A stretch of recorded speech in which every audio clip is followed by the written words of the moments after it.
In a lot of my videos, I've talked about the expression "a call for love," that everything is either love or a call for love. The idea being that when people behave, either they behave in a loving fashion or they behave in an unloving fashion with anger and aggression, negativity.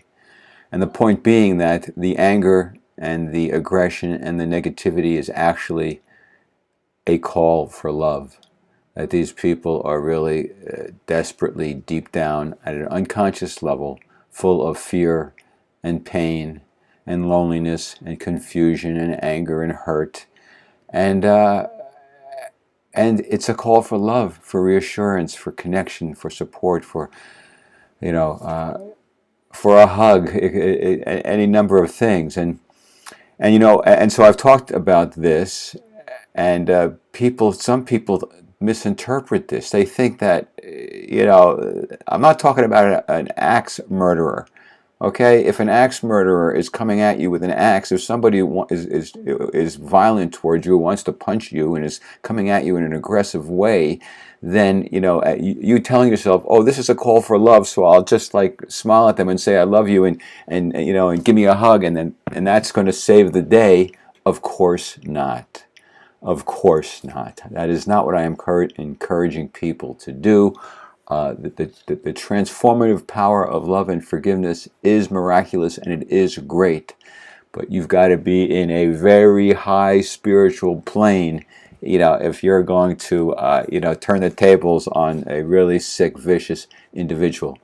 What I'm talking about when I say everything is love or a call for love, and therefore the only appropriate response is to extend love and compassion as best you can, I'm talking about couples. I'm talking about relationships with people where there's no hitting, there's no attacking, there's no violence. It's verbal, that you're fighting with each other, you're angry at each other, you're yelling at each other, you're interrupting each other, you're calling each other names. There's no effective communication there. You're just attacking each other. And under those circumstances, where there's basically the premise is there's basically a foundation of love. There's a foundation of mutual respect. There's a foundation of compassion for each other and love for each other, and concern for each other. But there's also rough edges. There's also areas in the relationship where there are resentments and bitterness and disagreements, and people get hurt and angry, and they fight, and they want to be heard, and they want to be, I'm talking about that. And in that circumstance, if in that circumstance where somebody is yelling at you over something that you've done or whatever, if you can rise above the battlefield, if you can, in that moment where you are feeling verbally attacked and abused, if you are capable of stopping for a moment and not just doing a knee-jerk reaction of getting defensive and angry and calling names back and yelling back, if you can have a moment to remind yourself this is a call for love, he or she is in pain, is in emotional pain, and it's a call for love. And I can scream back at them, or I can say, hey, you know what? I don't agree with you. I think you're off base. I think your name calling is wrong. Your yelling is wrong. You're abusive. This isn't cool. But you know what? I love you. I care about you. I want us to get past this. Give me a hug. Let's hug each other and remember the good in each other. Remember why we love each other, why we're together. And then after that, if we want to start fighting again, that'd be great.